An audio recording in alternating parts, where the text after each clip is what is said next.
तो यहाँ से कुछ लेकर के जाएगा। जब आप यहाँ से कुछ लेकर जाएंगे तो शायद उससे किसी शक्ति का निर्माण हो। तो मैं धन्यवाद दूंगा इससे पूरे सभी ग्रामवासियों का, यहाँ जो जिम्मेदार साथी हैं, हमारे बूथ कमेटी के अध्यक्ष अतर सिंह जी, शौकीन सिंह जी, रणजीत सिंह जी, सत्येंद्र सिंह जी, कमेटी के सभी साथी, इस गांव के जिम्मेदार लोग, हमारे रविदास कमेटी के अध्यक्ष जी, प्रधान जी और सभी दलित पिछड़े कमजोर वर्गों के प्रतिनिधि जहां बैठे हैं, मेरी माए बहनें और इस मंच पर उपस्थित हमारे सभी सम्मानित नेता भाई विवेक जी, जितेंद्र राणा जी, भाई हरिओम जी, सुखबीर प्रधान जी, भीमसेन हल्दिया जी, वहीं जी, दानिश शेख साहब, रवि जी और मेरे साथ चल के आए पार्टी के प्रदेश महासचिव भाई डॉक्टर आकिब अंसारी जी। मुझसे पहले बहुत सारी बातें वक्ताओं ने आपसे रखी। आप जानते हैं कि लोकसभा का चुनाव पहली बार चुनाव नहीं है, इससे पहले कई बार चुनाव आया और अपनी अपनी वोट की ताकत से बहुत सारे लोगों को मौका दिया। जिनको मौका दिया, मौका मिलने के बाद उन्होंने क्या किया, ये बात मुझसे बेहतर आप काम करें। मेरा काम नहीं किसको बुरा कहना, किसी पर टिप्पणी करना, लेकिन आप मुझसे बेहतर जानते हैं कि उन्होंने क्या किया। मैं बस आपको चंद बातें बताना चाहता हूँ जो बहुत जरूरी है। पहली बात कि प्रधान जी ने मुझे माला के लिए मुझसे बहस कर रहे थे, मैं माला गिर गया। ये तो प्रधान जी हमारे बैठे, मैंने इनको रोका कि भाई मैं माला नहीं पहनता हूँ, तो ये जिद करने लगे। तो मैंने इनसे कहा कि आप मेरे बात को कहने के बाद मैं माला डालनी नहीं डाल। मैं माला क्यों नहीं पहनता, सिर्फ इसे कारण, जब हाथरस की घटना हुई और उस बहन को अपमानित करके उसके शव को जला दिया गया, पूरे प्रदेश और देश में हाहाकार मचा। सब लोगों ने, जो बहन बेटी वाले परिवार वाले, सब लोगों ने मिलकर आवाज उठाई। मैं भी उस आंदोलन को लड़ रहा था। पुलिस ने मुझे अरेस्ट किया और हाथरस से वो मेरे गांव में ले आई और एक अधिकारी मेरी मां से कह गए कि इसको संभाल के रखो, वरना सरकार ऐसी है कि जो ज्यादा सरकार के खिलाफ बोलता है उसका एनकाउंटर हो जाता है। मेरी मां ने मुझसे कहा कि भाई चंद्रशेखर, वो तुझे मार देंगे। तो मैंने उनसे ये पूछा कि अगर वो बेटी आपके घर में जन्मी होती तो क्या आप मुझे लड़ाई से लड़ने जाने से रोकती है, कहती कि बेटी को जाकर न्याय दिलाऊंगा। मेरी मां ने मुझसे कहा कि फिर मैं तुझे नहीं रोकती, कोशिश करके उसकी मां को, जो उसकी मां जिसने उसको पैदा कर, उसको न्याय मिले। वो दिन है, आज का दिन है। मैंने उतनी माला त्याग दी थी कि मैं तब तक माला नहीं पहनूंगा जब तक इस देश में हर बहन बेटी सुरक्षित न हो जाए, हर बहन बेटी को सुख सुविधा सम्मान का जीवन न मिल जाए। इसलिए मैं माला नहीं पहनता। मैं ये किसी अकल में नहीं, अपने संकल्प के जरिए, क्योंकि अगर आज मैं संकल्प को तोड़ देता हूं तो कल मैं आपको भी धोखा दे सकता हूं। इसलिए, क्योंकि मैं आपका धोखा देने वाला नेता नहीं, मैं तो आपका बेटा हूं जिसने इस लड़ाई को चुना। और जब इस लड़ाई को मैंने चुना तो अपने तमाम तरह के कैरियर सुख सुविधाएं छोड़ ली। ये आसान लड़ाई नहीं, जेलें काटी, मुकदमे झेले, लाठियां खाई, अपमान सहा।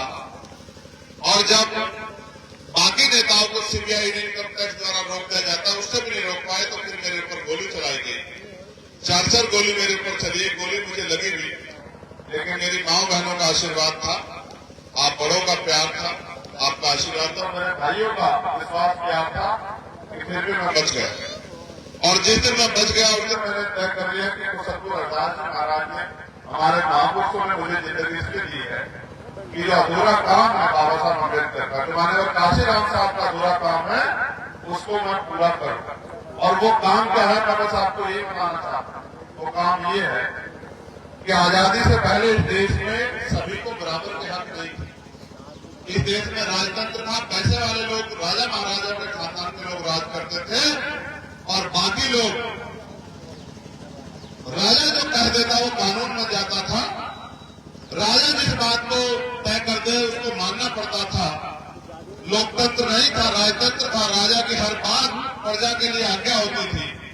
तो सब लोगों को कुर्सी पर बैठने का अधिकार नहीं था। और मैं तो उस वर्ग को मैंने जन्म दिया, दलित पिछड़े आदिवासी वर्ग में, जिनको स्वाभिमान सम्मान का जीवन जीने का भी अधिकार नहीं है। अगर आप 100 साल पहले महसूस करो तो आपको जानकारी होगी। हिस्ट्री इस बात की गवाही देती है, हम आजाद हुए में लगभग 75 साल हुए हैं कि अच्छे कपड़े पहनने, अच्छा घूमने का, अच्छा खाना खाने का, अच्छे मकान बनाने का, और तो और आज हमारी पढ़ी लिखी बहन बेटियां, बच्चे, मेरे भाई बहन सरकारी स्कूल में पढ़ने की आजादी भी हमें नहीं। ये सारी आजादी हमें 1947 में जो आजादी मिली उसके साथ नहीं मिली। ये आजादी हमारे महापुरुषों के संघर्ष से मिली। और ये संघर्ष आजाद भारत से पहले स्टार्ट हुआ गुलाम भारत में। राष्ट्रपिता ज्योतिबा फूले ने शुरू किया। जब राष्ट्रपिता ज्योतिबा फूले अपने ब्राह्मण मित्र की शादी में चले जाते हैं और शादी में जाने के बाद उनकी जाति के लोग राष्ट्रपिता ज्योतिबा फूले का अपमान करते हैं, उनको बेइज्जत करते हैं, मारपीट करते हैं, क्योंकि देश में जाति और जाति के आधार पर ऊंच नीच भेदभाव है। कोई छोटा है जाति के आधार पर, कोई बड़ा है, जो कि सत्य नहीं है। क्योंकि इंसान कर्मों की वजह से छोटा हो सकता है, जाति की वजह से छोटा नहीं होता। जिसने जाति बनाई अपने फायदे के लिए बनाई, अपने को ऊंचा रखने के लिए बनाई और दूसरे लोग को अपमानित करने के लिए बनाई। जब राष्ट्रपिता ज्योतिबा फूले अपमानित हुए और इस अपमान को अपने दिल में लेकर वहां बहने वाली एक नदी के पास जाकर बैठ गए। जब वो बैठे थे पूरी रात बीत गई, सुबह हुआ तो सफाई का काम करने वाले हमारे लोग आए, 2 महिलाएं। उन्होंने ज्योतिबा फूले से पूछा कि साहब आप क्यों बैठे हुए हैं? तो उन्होंने अपनी आप नीति बताई कि मैं एक शादी में गया था, वहां मेरा अपमान हुआ, मेरा मन कर रहा है कि मैं आत्महत्या कर लूं, सुसाइड कर लूं, मर जाऊं। तो वो महिलाएं हंसने लगी। ज्योतिबा फूले पूछे क्यों हंस रही हो? तो उन्होंने कहा कि कैसे हम इसके हंसने की, तो हमारे साथ रोज होता है, हमारा अपमान भी होता है, हमारा मारपीट भी होता है, बेइज्जत भी रहता है, सुख विदाई भी हम तो नहीं करते। तो ज्योतिबा फूले को ये बात समझ में आई, जो आपको भी समझ में आनी चाहिए कि ये लोग पढ़े लिखे नहीं, क्योंकि जो लोग पढ़े लिखे होते हैं उन्हीं को ज्ञान होता है, उनको ये अपमान सम्मान की परवाह होती है, उनको ये अपमान सम्मान समझ में आता है। वो दिन था, ज्योतिबा फूले मरे नहीं, ज्योतिबा फूले रोए नहीं, ज्योतिबा फूले ने किसी के हाथ नहीं फैला। ज्योतिबा फूले ने अपनी पत्नी से कहा कि मुझे इनको पढ़ाने का काम करना है। उन्होंने 17 स्कूल खोले। मैं धन्यवाद देता हूं ज्योतिबा फूले महाराज को, जो असली राष्ट्रपिता है। इन्होंने 17-18 स्कूल खोले और आज के ज्योतिबा फूले का जो वंश है उनको हम सैनी, मोदी, सत्य, पुष्पा के नाम से जानते हैं। मैं इन सभी समाज का भी धन्यवाद करता हूं कि राष्ट्रपिता ज्योतिबा फूले हमारे स्कूल नहीं खोलते तो आज देश में महिला शिक्षित नहीं होगी, किसी को पढ़ने की आजादी नहीं मिलती, किसी को सवाल करने की आजादी नहीं मिलती। उसके बाद अधूरा काम छत्रपति साहू महाराज ने पूरा किया 1902 में आरक्षण देके, और उनका जो अधूरा काम छूट गया था उनको गुरु मान के मान्यवर बाबा साहब अम्बेडकर ने, जो रहबर हैं, इन्होंने अपने 4 बच्चे कुर्बान किए, इन्होंने अपने सारी सुविधाएं त्याग दी, उन्होंने इस काम को पूरा किया। और जब वो इस काम को छोड़ के चले गए, जो अधूरा काम था हमारे 20 दिन में मान्यवर काशीराम साहब ने जो पंजाब में जब थे, उन्होंने अधूरा काम पूरा किया कि पूरा जीवन उन्होंने हमारे लिए लगा दिया, गली गली जाके लोगों को जागरूक किया। और जो बाकी काम बच गया है वो उनके बच्चों की जिम्मेदारी बनती है कि जो पिता अधूरा काम छोड़ गए हैं वो उनकी आने वाली संतानें पूरी करें।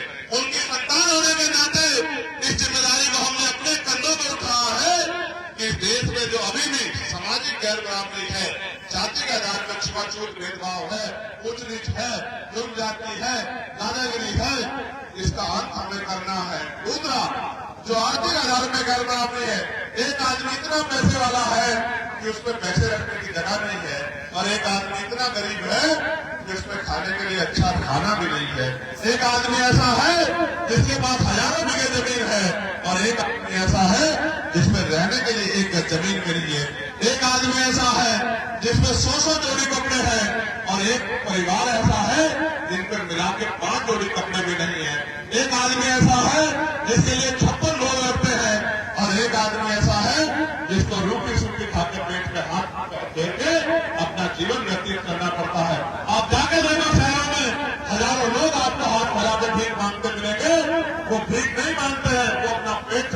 अपना घर पालने के लिए वो इस तरह का रोजगार करते हैं, क्योंकि जिनकी जिम्मेदारी थी देश के अंतिम व्यक्ति को भी रोटी कपड़ा मकान देने की, उन सरकारों ने पूंजीपतियों से गठजोड़ कर ली है। आज की जो सरकारें हैं वो पैसे के आधार पर राजनीति करती है, पैसे से पैसा कमाती है, उससे राजनीति करती है, इससे गरीबों का भला नहीं हो रहा है। वोट का अधिकार बाबा साहब अम्बेडकर ने अपने 4 बच्चों को कुर्बानी देकर मैं इसलिए दिया था कि राजतंत्र में आपको कुर्सी में बैठने का मौका नहीं मिला, लोकतंत्र में आप कुर्सी में बैठना, आपकी वोट आपको राज करने का अवसर देगी। कुर्सी में बैठना, कानून बनाना, पॉलिसी बनाना, पॉलिसी बना के लोगों को सुख सुविधाएं देना, जिनके घर में उनको घर देना, जिनके जमीन जिनको जमीन देना, जो पढ़े लिखे नौजवान उनको रोजगार देना, तमाम तरह की व्यवस्थाएं करना, हर व्यक्ति के जीवन में खुशहाली लाना। लेकिन इस लोकतंत्र कानून के साथ में एक बहुत बड़ा षड्यंत्र हो गया। पैसे वाले लोग राजनीति में आ गए, जो राजा महाराजा थे वो राजनीति में आ गए और पैसे के आधार पर राजनीति करने लगे। आज हालत ये है कि एक गरीब का बेटा आगे नहीं बढ़ सकता और अमीरों की सारी संतानें आगे बढ़ रही है। जब तक अमीर आगे बढ़ते रहेंगे, गरीबों के बारे में कौन सोचेगा? आप महसूस करके देखो, आप वोट देते हो, नेता चुनते हो, क्या 5 साल कोई आपके बस्ती में पूछने आता है कि आपके हाल क्या है? क्या कोई पूछने आता है कि आपका पेट भूखा तो नहीं है? क्या पूछने आता है कि बेटे की शादी कहां से होगी? क्या कोई पूछने आता है कि मकान क्यों ऐसा क्या होगा? क्या कोई पूछने आता है कि गंदगी आपके यहाँ फैलिए कैसे दूर होगी? कोई भी पूछने नहीं आता। इसका मतलब पैसे वाले लोग अपने लिए राजनीति कर रहे हैं। जब वो अपने लिए राजनीति कर रहे हैं तो आपको भी अपने बारे में सोचना चाहिए।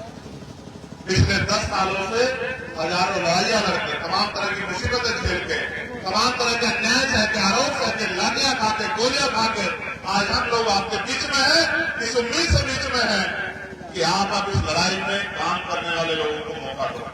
और जब काम करने वाले लोगों को मौका मिलेगा, वो कुर्सी में बैठेंगे, तब असल में सामाजिक न्याय होगा। कैसा सामाजिक न्याय? कि किसानों को उनकी फसल के दाम मिलेंगे और 10,000 रुपए कर्ज में किसान को जेल में भी ठूसा जाएगा। जब अमीरों के लाखों करोड़ रुपए मांग हो सकते हैं तो गरीबों के भी हजारों करोड़ रुपए मांग हो सकते हैं। ये काम सरकार कर सकती है। जब अमीरों को भी तमाम सुख सुविधाएं मिल सकती है तो नौजवानों को भी रोजगार मिल सकता है, जमीन मिल सकती है, लोन मिल सकता है, अधिकार मिल सकते हैं। ये सारी चीजें वही कर सकता है जिसके हाथ में ताकत है। अभी जिसके हाथ में ताकत है वो तो ये कर रहा है कि जो दलित पिछड़े वर्ग के लोग आरक्षण का अधिकार मिला, जिसकी वजह से उनके बच्चे नौकरी में चले जाते हैं और जिनकी वजह से गांव में प्रधान से लेकर जिला इनका राज नहीं होगा, उनको दूर जाके सहना पड़ेगा। आप अगर हमारी मदद करेंगे तो हम ताकतवर होंगे, हम ताकतवर होंगे, आपके लिए इस लड़ाई को लड़ेंगे, आपके और हमारे जो जीवन में कठिनाइयां उनको दूर करने का काम करेंगे, मां बहनों को घर पे रोजगार देने का काम करेंगे, अच्छे स्कूल अच्छे हॉस्पिटल बनाने का काम करेंगे, तमाम तरह के अवसर इस क्षेत्र में लाने का काम करेंगे, सरकारी नौकरी और बैंगलोर भरने का काम करेंगे, जिससे कि आपके जीवन में खुशहाली आए। जो ठेकेदारी प्रथा को खत्म करके सरकारी नौकरी दिलाने का काम करेंगे, वो अवसर तैयार करेंगे जिनसे आपके जेब में पैसे आए। और जो आज बिजली पानी तमाम तरह से आपकी जेब कटौती होती है, बिजली के दाम भी कम कराएंगे। तमाम तरह की जो है बुनियादी महंगाई जो बढ़ रही है, महंगाई से आपकी जो कमर टूट रही है, घर के चूल्हे भी चल रहे हैं, इनको भी रोकथाम बनाने का काम करेंगे, क्योंकि ये सारी चीजें सरकार के हाथ में है। पेट्रोल डीजल के दाम क्या होंगे, नौकरी किनको मिलेगी, रोजगार किनको मिलेंगे, ये सारी चीजें सरकार तय करती है। तमाम तरह की समस्याएं आपके क्षेत्र में है, नेताओं ने आपको छोड़ दिया, इन्होंने आपको छोड़ दिया, आप तो इनको छोड़ दो और काम करने वालों का साथ दो। अगर आप काम करने वालों का साथ दोगे तभी ये लड़ाई आगे बढ़ेगी और ऐसा लोकतंत्र आएगा। मैं आपसे अपील करता हूँ, इस लड़ाई में मुझे आपके सहयोग की जरूरत है। आप मुझे खूब प्यार करते हो, आप मुझे खूब माला से लाते हो, इससे कुछ नहीं होगा। आप मुझे 100 किलो घी खिला दो, इससे कुछ नहीं होगा। जब तक वोट की ताकत से आप मेरे साथ नहीं खड़े होंगे तो जो मैं करना चाहता हूँ वो नहीं कर पाऊंगा। इसलिए मैं आपसे ये मदद मांगने आया हूँ कि आप मुझे वोट देके इस लड़ाई को लड़ने में मदद कराओ। आप मुझे कितने लोग हमारा साथ देंगे, हाथ उठा के बताओ। जो साथ देंगे वो दोनों हाथ उठाओ। जो कहते हैं ना कि भाई धोखे से अच्छा होता धोखा, जो साथ नहीं दे सकते वो हाथ नीचे करो, जो साथ नहीं दे सकते वो हाथ नीचे करो। पूरी छूट है, क्योंकि मैं आपका नेता नहीं जो आपसे लड़ूंगा, मैं तो अपने लिए लड़ने के लिए संघर्ष कर रहा हूं। और जिन राजनीति के अंदर ताकत है, पूरी दुनिया में अगर कोई जुल्म जाति करता है पुलिस के जरिए, प्रशासन के जरिए, गरीबों पे, उन सब के खिलाफ जाकर लड़ने का काम करता हूं। हाथ नीचे कर लो। आप हमें ताकत दोगे। हमारा चुनाव निशान क्या है बताओ, जोर से बताओ। नहीं, मजा नहीं आ रहा।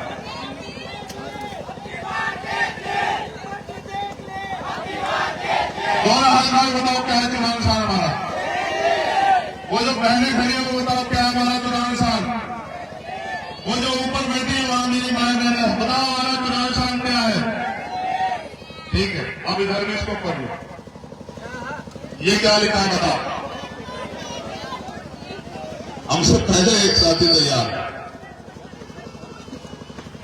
अब सवाल ये है, जिनसे लड़ रहे हैं वो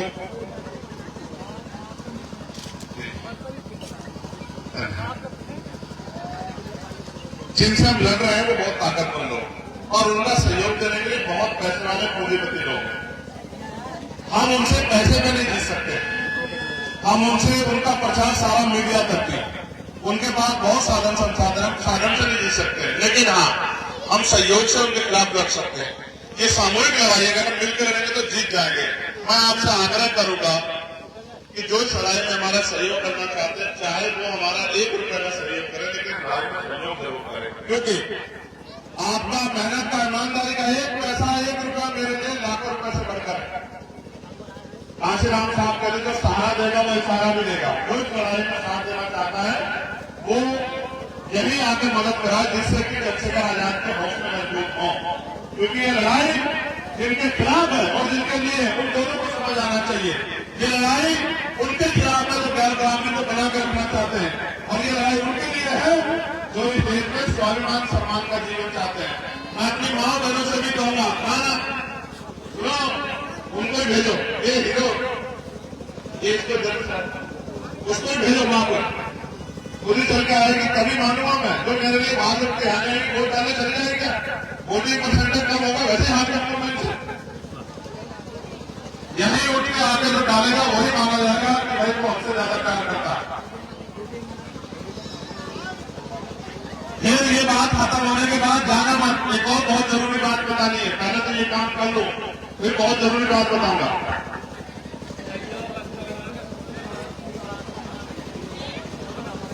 ये आपके यहाँ गुरु घर में माथा टेक के आया ओम प्रकाश जी, चंद्रशेखर मर तो सकता है लेकिन धोखा नहीं कर सकता। बस ये बात आप याद रखना।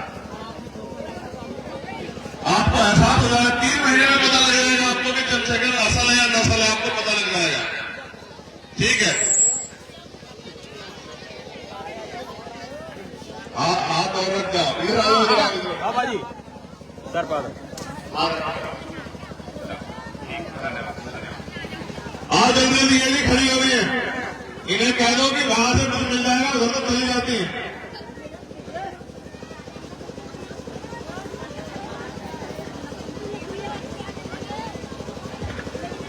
हमारे बातों के लिए धन्यवाद।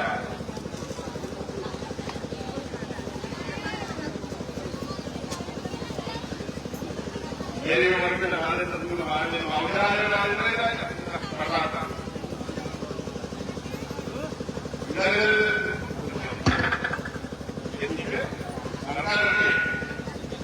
ठीक है।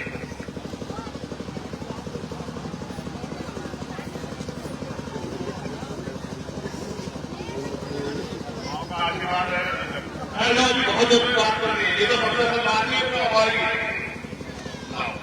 इतना समर्पी समाज है। बैठो, हम बैठो, ये बैठे बैठे जल्दी काम की बात बता दिया, तो आप भी बैठ जाओ। तो हम इस देश में करना क्या चाहते हैं? तस्वीर मैं ले लूंगा, दोनों पहले ऊपर आ जाए, मैं ले लूंगा, ऊपर आ जाए। यहाँ दोनों बैठे, आप मेरी बात में बोल करो, आप बैठ जाओ। हम इस देश में करना क्या चाहते हैं सुनो।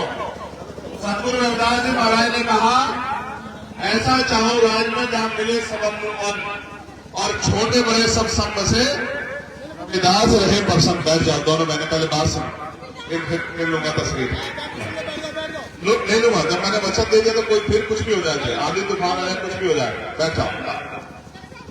देखो गौर करो इस बात पे। सतगुरु जी ने कहा ऐसा चाहूं राज में जहां मिले सबंधु अन्न, और छोटे बड़े सब सम बसे रविदास रहे। उन्होंने कहा कि ऐसा राज होना चाहिए जहां कोई छोटा बड़ा ना, कोई ऊंच नीच ना, कोई भेदभाव ना, किसी को खाने के लिए अन्न की दिक्कत ना, किसी को तन ढकने के लिए कपड़े की दिक्कत ना, किसी को